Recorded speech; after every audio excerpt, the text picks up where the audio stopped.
ما شاء الله، حاجه محترمه قوي. 3 جيوب للكروت، وجيب هنا وجيب هنا، و3 جيوب تاني للكروت مع الجيب الرئيسي للكاش. المحفظه دي بتاخد لحد 4500 جنيه امتيازات مستريه. انا داخل المجال هوايه وما اشتغلتش فيه لوحده. شغل في الخراطه بصراحه ساعدني في الكلام ده كتير قوي.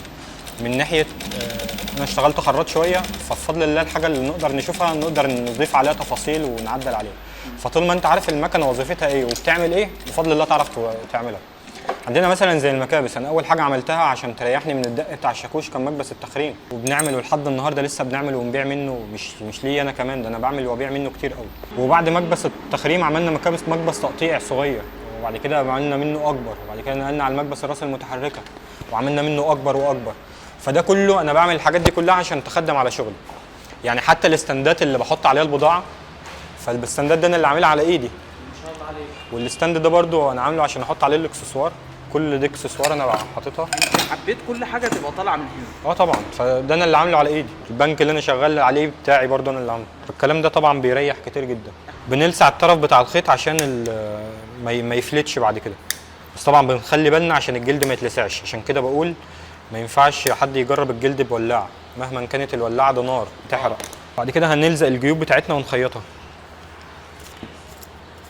كده انت خياط؟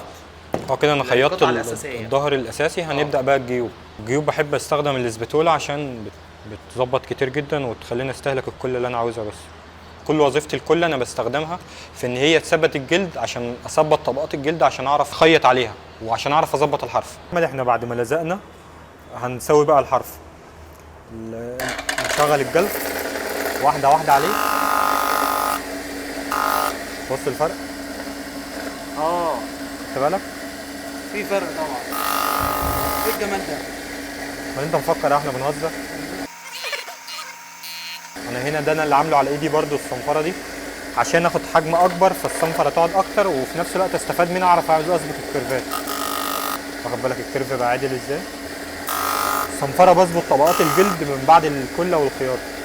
طبعا دي مرحله قبل الخياطه كده، وبعد الخياطه بنرجع لها تاني. بس هي كل المقصد منها ان انا على قد ما اقدر اظبط حرف الخيط. خلاص يا جماعه، دي يعتبر المرحله النهائيه للمحفظه اللي علقت عليها كده. فنقول بقى نشوف 3 جيوب للكروت، وجيب هنا وجيب هنا، و3 جيوب تاني للكروت مع الجيب الرئيسي للكاش. المحفظه دي بتاخد لحد 4500 جنيه امتيازات مستريه. 4000؟ انت كمان حاسب لها هي بتاخد قد ايه؟ طبعا، ما انا لازم عشان اعمل الفتحه دي لازم اعرف هي بتاخد قد ايه. حتى السمك بتاعها اختلف عن اول مرحله كنا شغالين فيها. ما شاء الله، انا ما كنتش متخيل انها تطلع بالسمك ده ابدا. لا، هو ده مش ده سمك تخين بس مش قوي، بس برضو عشان يحافظ على الكارت. عشان يحافظ على الكارت. دي شكل المحفظه النهائيه.